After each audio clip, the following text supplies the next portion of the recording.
021-062 akan mempresentasikan makalah saya yang berjudul Pancasila sebagai Ideologi Negara.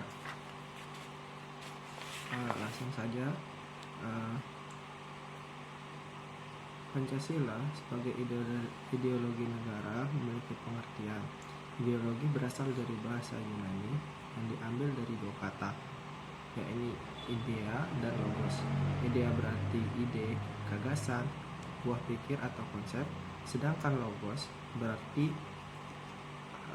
hasil pemikiran, sehingga dapat disimpulkan ideologi dalam arti sempit dapat dipahami sebagai seperangkat gagasan yang memuat penjelasan terhadap realistis cita-cita dan nilai yang ingin dicapai dan cara mencapai cita-cita tersebut yang akan menjadi pedoman bagi suatu komunitas untuk bertindak. Ideologi dalam arti luas mengandung pengertian yang sama, hanya tidak dinyatakan secara tersurat sebagai ideologi. Menurut Sastrapeja tahun 2001. Secara bahasa, Pancasila berasal dari bahasa Sanskerta, yaitu panca yang artinya 5 dan sila yang artinya dasar. Pancasila menjadi acuan dan pedoman bangsa Indonesia dalam kehidupan bernegara. Pancasila bukan hanya dijadikan ideologi bagi setiap bangsa Indonesia, bahkan dijadikan ideologi negara pula. Setiap perilaku pejabat dan jajaran pemerintahan mesti mengacu pada nilai-nilai yang terkandung dalam Pancasila. Selanjutnya adalah peran dan kedudukan Pancasila sebagai ideologi negara. Pancasila sendiri memiliki beberapa kedudukan dalam kehidupan bernegara, yaitu 1. Sebagai jiwa bangsa Indonesia, 2. Sebagai ciri dan pribadi bangsa Indonesia, 3. Sebagai pedoman hidup bangsa Indonesia, 4. Sebagai dasar negara, 5. Sebagai sumber dari segala hukum, 6. Sebagai perjanjian luhur ketika negara Indonesia didirikan, 7. Sebagai tujuan dan cita-cita bangsa. Kedudukan ini jelas menyatakan bahwa Pancasila merupakan pedoman dan acuan negara Indonesia dalam bernegara. Pancasila adalah petunjuk dalam kehidupan bernegara. Bagi masyarakat, layaknya arah tidak pasti dari kapal tanpa kompas, demikian juga jika negara Indonesia tanpa Pancasila. Selain itu, Pancasila juga memiliki nilai sejarah karena proses pembentukannya sebagai hasil dari perjanjian para wakil golongan ketika mendirikan negara Indonesia. Peran Pancasila sebagai ideologi negara memberi bimbingan kepada masyarakat Indonesia dalam menentukan sikap dan tingkah laku.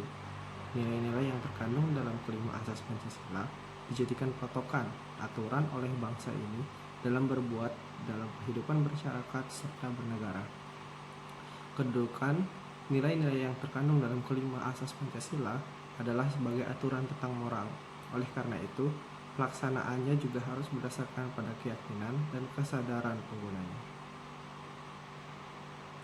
Sejarah perkembangan Pancasila sebagai ideologi negara.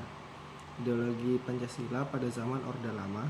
Pada zaman Orde Lama, Pancasila masih dalam tahap pembangunan atau penyusunan untuk dijadikan keyakinan sekaligus ciri khas bangsa Indonesia. Presiden Soekarno yang mengusung konsep Pancasila menyatakan, meski berasal dari mitologi yang belum jelas, tetap saja dapat membimbing Indonesia menuju kesejahteraan.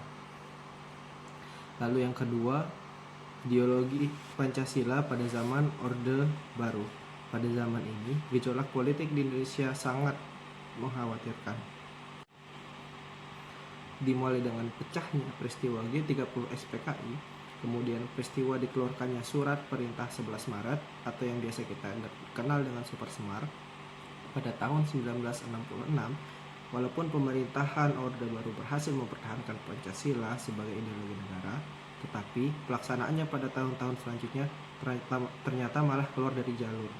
Banyak sekali kebijakan pemerintah yang tidak sejalan dengan nilai-nilai Pancasila. Pada masa Orde Baru, terdapat beberapa tindakan pemerintah yang keluar dari nilai-nilai Pancasila, antara lain seperti berikut. Kekuasaan presiden yang dilanggengkan hingga 32 tahun lamanya. Adanya penafsiran sepihak Pancasila lewat program P4, adanya penindasan terhadap hasil pemikiran secara sepihak, sehingga orang-orang takut mengeluarkan pendapatnya. adanya penindasan dalam bentuk fisik seperti yang terjadi di Timur Timur, Aceh, Irian Jaya, dan lain-lain. Adanya diskriminasi terhadap masyarakat non-pribumi dan juga kelompok minoritas. Selanjutnya adalah ideologi Pancasila pada zaman reformasi. Yang dimaksud reformasi adalah kegiatan menata ulang, memformat ulang, atau menata kembali segala hal yang dianggap keluar jalur dan dikondisikan agar kembali pada bentuk sebenarnya sesuai dengan tujuan asalnya. Ada beberapa syarat yang harus diperhatikan untuk dapat melakukan reformasi atau pembaruan seperti berikut ini. Terdapat penyimpangan, harus mengacu pada sebuah struktur kerangka tertentu, dan reformasi harus dapat mengambilkan sistem pada dasar negara demokrasi. Adapun tujuan dilakukannya reformasi adalah sebagai berikut: untuk melakukan perubahan yang bertahap demi menemukan pembaruan nilai-nilai dalam kehidupan bernegara, untuk melakukan penataan terhadap seluruh struktur kenegaraan termasuk hukum dan undang-undang yang menyimpang dari tujuan, dan untuk melakukan perbaikan di berbagai aspek kehidupan seperti bidang politik, ekonomi, sosial, budaya, dan juga pertahanan keamanan.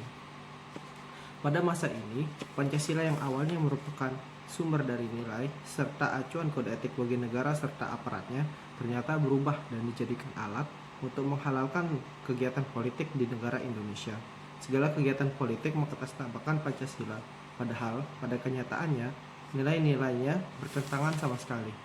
Era reformasi yang diharapkan membawa pengaruh baik dan baru pada masyarakat Indonesia juga ternyata malah melenceng dan dari tujuannya. Masyarakat Indonesia diharapkan dapat kembali mengamalkan nilai-nilai luhur Pancasila. Tapi kenyataannya di era reformasi, kehidupan bernegara masyarakat malah makin jauh dari nilai-nilai Pancasila. Rakyat di negara ini mengalami pengikisan moral, terlebih lagi karena pengaruh globalisasi. Korupsi juga dilakukan secara terang-terangan, seperti telah menjadi bagian dari budaya negara ini saja. Kesimpulannya, Pancasila sebagai ideologi negara dan pandangan hidup bangsa Indonesia seharusnya dijadikan acuan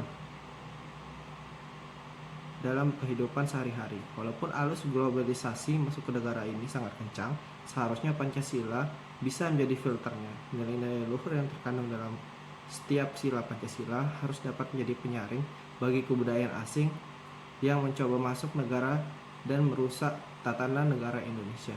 Sekian presentasi dari saya. Assalamualaikum warahmatullahi wabarakatuh.